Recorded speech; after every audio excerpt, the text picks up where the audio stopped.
What's up guys, Shane Starnes here, and I've been using the Galaxy Fold for the past week, and I know you're wondering, is this a practical device? Could you actually use this phone on a daily basis, and is this phone worth your $2,000 hard-earned dollars? We're going to take a look at that today. I'm going to show you guys the top 5 things that I loved about the Galaxy Fold and the top 5 things that I wish Samsung would have done better on this device and maybe could improve on the next generation of the Galaxy Fold. Let's go ahead and get started. This video was sponsored by Envision TV. Envision is the only 100% free IPTV solution. You're going to get up to 60 channels of free IPTV with Envision. With over 60 channels of local TV, you'll always have something to keep you entertained and occupied. You'll even have access to all kinds of college football and NFL football games. For a super affordable $20 fee, you'll be able to access more than 2,000 cable network channels. With a $20 package, you'll also be able to connect 2 devices concurrently. When it comes to IPTV, you simply cannot beat this deal. Save an additional 10% off your order by using the coupon code MODERX. I'll be sure to include a link in the description.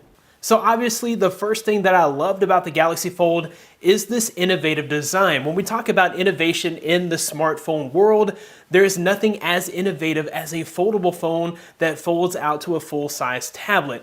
Notches, punch holes, all of these things make for a better looking phone, but the innovation on the Galaxy Fold is hands down the best I've seen in years. This is actually changing the game for smartphones, changing the game for what we can expect to see in the future, and I really love the fact that Samsung has thought out of the box and come up with this innovative and unique design. The second thing that I love about the Galaxy Fold is this incredible battery life. This is totally on par with devices like the iPhone 11 Pro Max, totally on par with the Galaxy Note 10 Plus. In fact, I'm getting better battery life with this phone. It has a 4,380 milliamp hour battery. The way they're able to do such a large battery in such a compact phone is they actually have 2 batteries in this phone. Even if you're a heavy user, you're going to find yourself with 25 to 30% battery at 9 or 10 o'clock at night, and you're also going to find that you're able to get at least 5 hours of screen on time with the Galaxy Fold.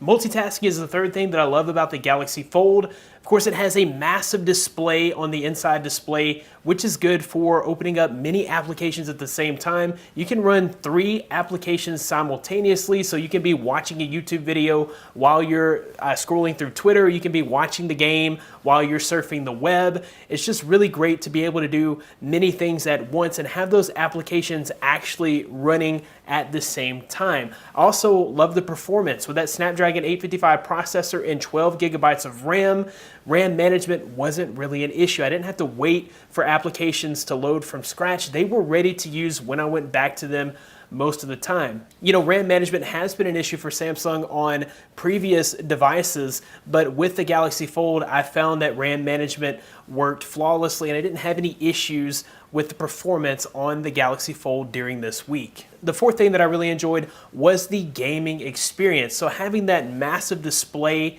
really opens up the potential for gaming. You're able to see more area inside the game, and just the experience of not having your thumbs directly over the actual content of the game is great, because your thumbs, you can actually kind of move them to the side and see more of the actual picture, and it just gives us more of an immersive experience when gaming. Games like Clash of Clans were great because you could open up the map and see more things on your display. Games like Asphalt 8 were great because I was able to get my thumbs out of the content of the game and actually be more immersed in the game itself. So the fifth thing that I really loved about the Galaxy Fold is that you still get an incredible camera experience. So you get just as good of cameras as what you get on the Galaxy Note 10 Plus. You actually have 3 cameras on the back.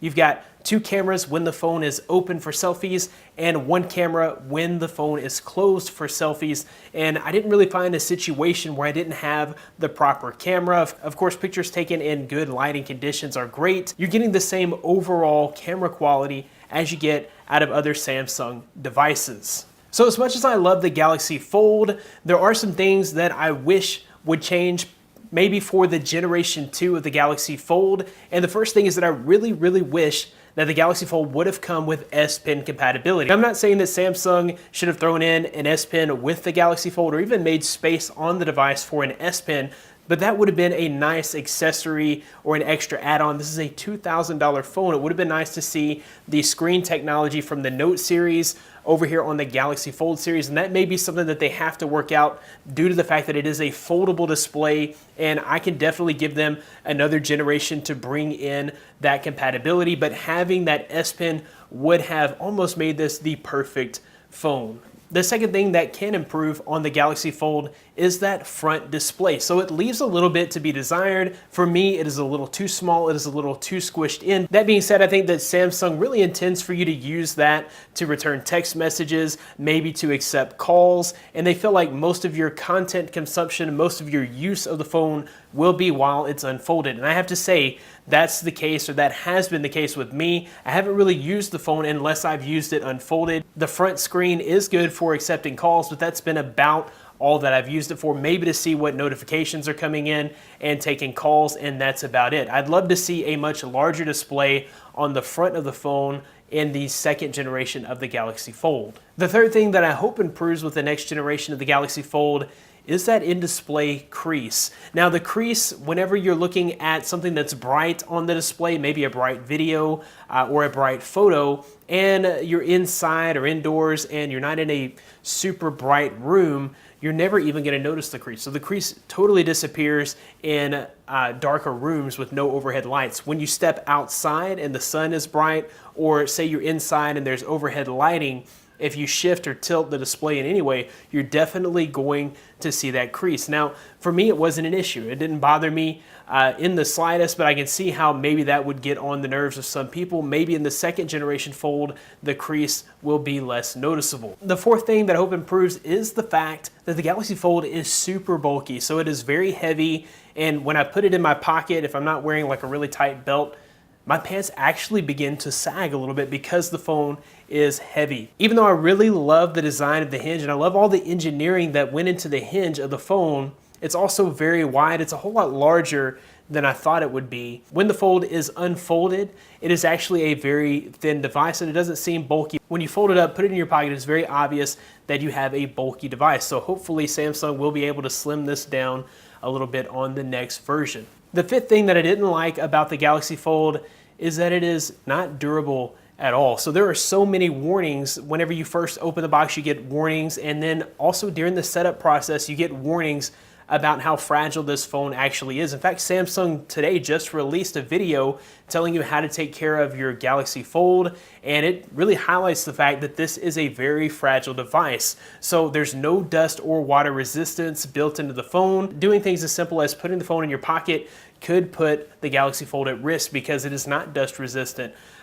Stepping outside in the rain for brief periods of time puts your Galaxy Fold at risk. It is not water resistant. There's also a warning stating that the inside display is so fragile that you have to lightly tap or lightly touch the display. You can't press hard on the display. Now, I don't really know when you would need to press hard on your display, but just the fact that they have to warn you not to press hard on the display. The design of the Galaxy Fold is not really conducive to cases, so you're not going to be able to put a case for impact protection. And then also it tells you in the warnings not to apply a screen protector, so you can't have an additional layer of protection on the screen with the screen protector, as that could break the display. All that being said, Samsung will have a service to take care of some of those issues with the fragility of the phone. If you are to break the inside display of your phone, they're going to give you a super generous discount on screen repair. Hopefully the second version of the Galaxy Fold will be much more durable, and I expect that it will be.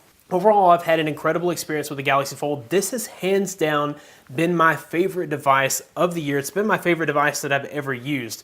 Nothing beats being able to use a tablet on a daily basis and having it be that portable. But is it actually worth $2,000? I think you're paying here for innovation. I think you're paying for having a piece of equipment that none of your friends are going to have. And I think that the $2,000 price tag is for people that don't care if it breaks. You know, they'll just buy another one. And so maybe this is not for the average person. Hopefully the next version will be for the average person. Even simple things like media consumption on the Galaxy Fold can be annoying because aspect ratios on video don't fit the Galaxy Fold, and you have bars on the top and the bottom. And then the fact that they didn't include a 25 watt fast charger, super fast charger in the box with the phone. Instead, you get fast adaptive charger, which is ancient technology. Things like that make it to where I can't necessarily recommend this for everybody. But if you've got to be on the bleeding cutting edge of technology, then yes, the Galaxy Fold is for you. And I feel like this is the next step in innovation for smartphone technology. I think we're going to see a lot more foldable displays, and that's a future that I'd be happy to live in.